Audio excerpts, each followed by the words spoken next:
Bienvenidos de nuevo a estos vídeos de Historia de la Filosofía. Hoy me propongo hablar de Guillermo de Ockham, nacido en la población del mismo nombre, Ockham, hacia el año 1295.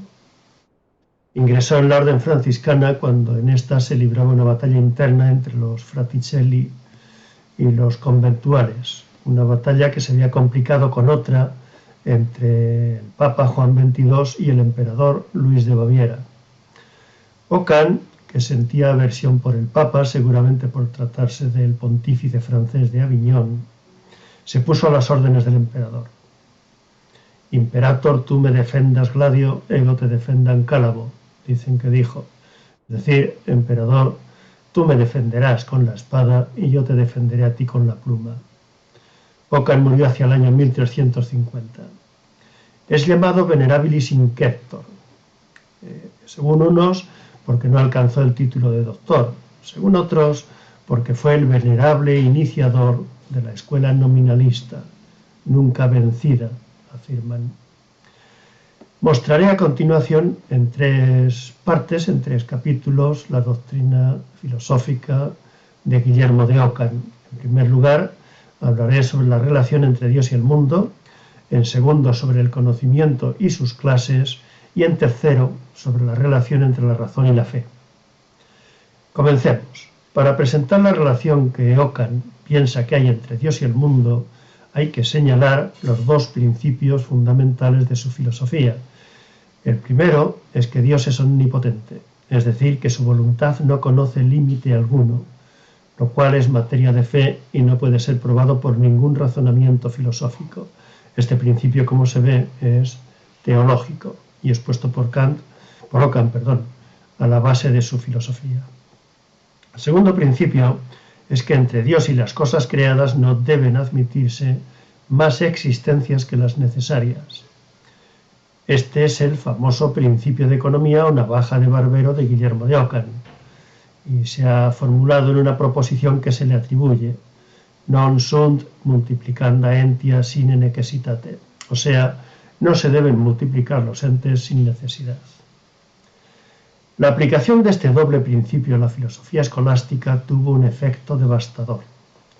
Las venerables ideas de la filosofía platónica, a quien se opone realmente Ockham, es a Platón, pues esas ideas de la filosofía platónica que se habían transmutado en esencias divinas por obra de San Agustín, y en ideas presentes ante todo en la mente divina por obra de San Anselmo, en estructura inteligible de lo real, abstraída mediante el entendimiento agente por obra de Santo Tomás.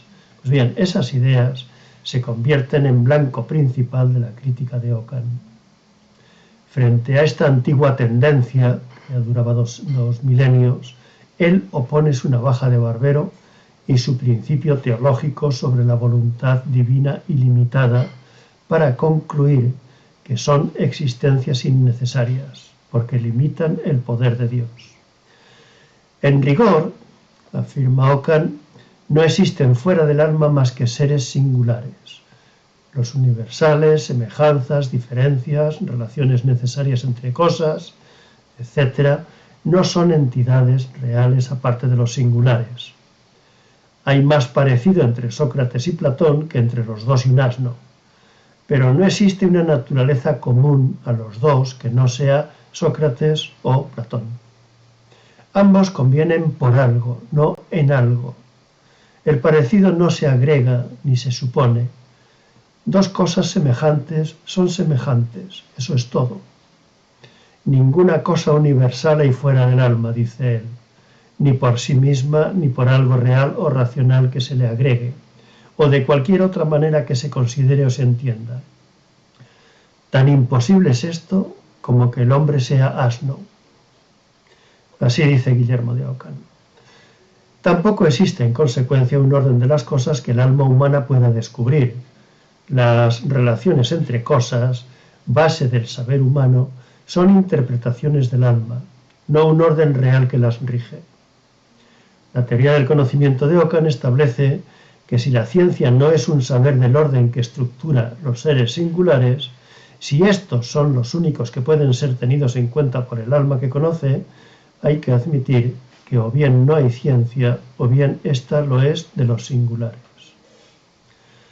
Ockham responde en algunas ocasiones que ninguna ciencia puede serlo si no es de los universales, pero en otras dice que la ciencia es de los singulares. Esto ciertamente parece una contradicción, pero no lo es, puesto que lo que quiere decir es que la ciencia no se refiere a universales reales existentes fuera del alma, sino universales que ocupan el lugar de los singulares en la mente o en el lenguaje humano. Pedro Hispano, que ejerció una gran influencia sobre Ockham, había introducido en sus obras el concepto de terminus. Terminus, término, significa originariamente fin o límite, pero en la obra de Hispano y después en la de Ockham equivale a signo. Ambos autores atribuyen al término la función de ocupar el lugar de lo significado en él. Por esto no puede traducirse término por otra cosa que no sea signo. A dicha función le dieron el nombre de supositio, es decir, significado. En el significado de los términos radica su universalidad, la que Ockham les atribuye. Los términos son también seres singulares, por otra parte. Pueden ser artificiales o naturales. Los primeros, los artificiales, son hablados o escritos, y pueden ser traducidos a otras lenguas, lo cual es una clara indicación de que son convencionales. Los segundos son los conceptos, que son comunes a todas las lenguas. Ninguna cosa singular, excepto el término, puede predicarse de otra, aunque predicabilidad no es universalidad. Ockham, sin embargo, redefine la universalidad para convertirla en aquella, en la predicabilidad, y lo dice expresamente. Universal es lo que puede predicarse de muchas cosas. Esta redefinición, con la que no habría estado de acuerdo Santo Tomás, le permite admitir que los términos son universales por su predicabilidad, si bien no lo son en cuanto a objetos realmente existentes. Ni siquiera el concepto es un universal real, sino solo una imagen interna que el alma atribuye a una multitud de cosas. En él no hay conocimiento alguno, sino solamente un poder de referencia a otras cosas. Al decir hombre, no conozco nada de los hombres, simplemente los nombro. La redefinición del universal destruye la relación directa que el tomismo había establecido entre la mente y la cosa. El hecho de que el signo esté en lugar de lo significado no quiere decir que lo reproduzca o lo copie. Esto sería lo que Santo Tomás habría podido decir, pues el conocimiento era para él la adecuación del entendimiento a la cosa. Adecuación es lo mismo que reproducción, pero suposición o significado no es lo mismo. Esto último, significado, es más bien sustitución de la cosa, estar en lugar de ella. No es necesario decir que si la mente no tiene relación con la realidad, sino que en su interior la sustituye por signos lógicos, entonces la existencia del entendimiento agente es innecesaria y debe negarse. Una vez aplicada la navaja de barbero al entendimiento agente y a toda entidad intermedia entre el alma y la cosa percibida, quedan ambas, el alma y la cosa, frente a frente. ¿En qué consiste ahora el conocimiento? Entramos en la segunda parte de nuestra explicación. Según Ockham, el conocimiento es de dos clases. En primer lugar es conocimiento intuitivo o directo, que consiste en la aprehensión inmediata de la cosa por el alma. El alma percibe lo que es y cómo es. Podría suceder que Dios provocara la aprehensión de cosas inexistentes, pero no por ello se dejará de estar seguro de haberlas percibido. Quien padece sed, tal vez sufra una alucinación y vea agua. A continuación podrá dudar de que su visión haya sido verdadera, pero no de que la ha tenido. Tampoco podrá dudar de que ha visto agua y de que la ha visto como agua, la ha visto como tal. El conocimiento intuitivo atestigua la presencia de algo existente para el alma, aunque sea de modo equívoco. En segundo lugar está el conocimiento abstractivo, que prescinde de la existencia, proporcionada por lo intuitivo, prescinde de la existencia actual de los objetos y se refiere a las representaciones de los mismos en la mente. La mente tiene el poder de separar o abstraer las cosas representadas de los términos o signos que las representan y construir con estos los edificios de la ciencia. Pero para poder operar así, es necesario que los signos hayan aparecido en el conocimiento intuitivo. Este es, por tanto, condición necesaria del abstractivo. El carácter de signo, la suppositio o significado que adquieren los conceptos de la mente o los nombres del lenguaje, lo que los convierte en predicables de muchos singulares, es un fictum, una ficción. La abstracción no es otra cosa que una cierta ficción, en definitiva. Una ficción que brota espontáneamente en el alma sin que intervengan el entendimiento o la voluntad. La naturaleza opera ocultamente en los universales. No sabemos cómo se producen. Con los signos se hace la ciencia, que puede ser de dos clases, real y racional. Es real cuando los signos sustituyen directamente a los objetos singulares reales, los únicos existentes. Es racional cuando opera únicamente con los conceptos de la razón. Ambas se construyen con proposiciones, que están a su vez compuestas de términos. Las proposiciones de la ciencia real no pueden ser necesarias, porque son contenidos contingentes. Los contenidos de la ciencia real no son necesarios, son contingentes. Los de la ciencia racional sí lo son, debido a que sus contenidos son lógicos, producidos por la razón. De todo lo cual se sigue que no puede conocerse a Dios en modo alguno, lo cual es imprescindible para asentar una nueva forma de comprender las relaciones de la fe y la razón, el tercer apartado de nuestra explicación de hoy.